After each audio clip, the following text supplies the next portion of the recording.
Hi, I'm Shorty, and I am here with the Book of the Zodiac again.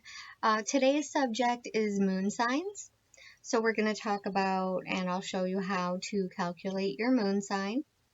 And I'm going to read to you why your moon sign is important. The magic of your moon sign.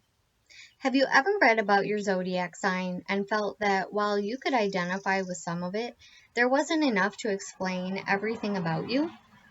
Have you perhaps even felt a little insulted to hear an astrologer suggest that you share your personality with one-fifth of the population? We are now going to look not at what you have in common with those that share your sign, but what makes you different. The real you. At the moment, all you really know about yourself in astrological terms is what sun sign you were born under. Your sun sign is the zodiac sign you turn to every day when you read your forecast in the daily column. It's the sign that you share with everyone else who happens to have been born within the same 30-day period of any year. You can, if you like, consider your sun sign to be the nationality under which you were born. Just as Americans tend to expect instant service while British people are more conditioned to expect delay, so Aries and Virgo people tend to, on whole, have contrasting ideas about what life ought to be offering them. You share with everyone else born under your sign certain influences which have shaped your outlook on life. They have given you an accent, an attitude, or a set of mannerisms. But you are more than your sun sign, just as you are more than a product of your birthplace. Between the sunny facade you put up for the benefit of others, and the vulnerable, sincere individual you are in private, there's a gap as big as the difference between night and day. That is where your moon sign comes in. If the sun depicts the way you tend to be on the surface, the moon describes what you are like deep down within. It tells how you cope with problems, what you cling to for hope, plus when or why your moods are likely to alter. Your moon sign, in other words, describes the kind of person you really are. Reveals. This is just one more point I need to make. The moon has a lot to do with the irrational, intuitive side of your nature.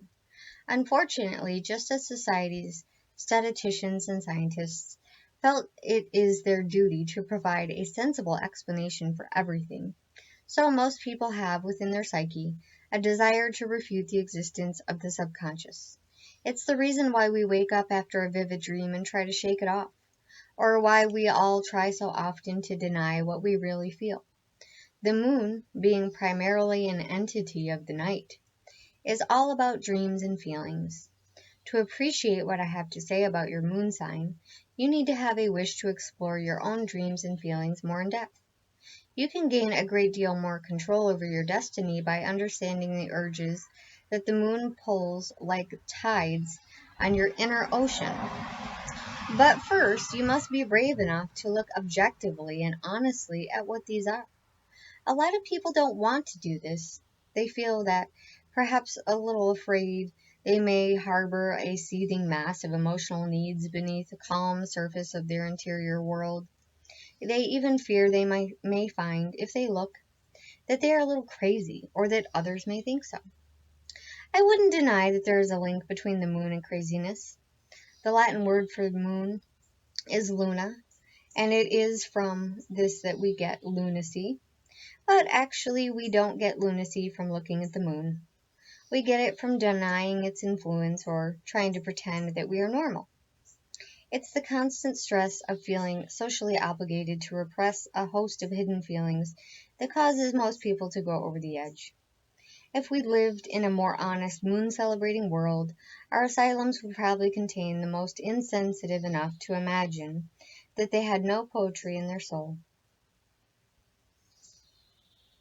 The way things stand in our sun-centered superficial society, it's often those with vision who cannot take the pace, while those without it set the pace.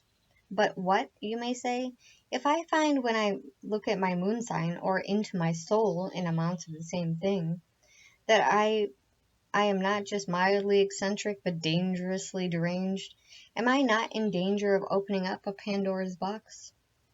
Maybe, but you're potentially a lot more dangerous to yourself and others if you don't want to know what's within, and you just allow the steam of your inner pressure cooker to rise until it blows the lid.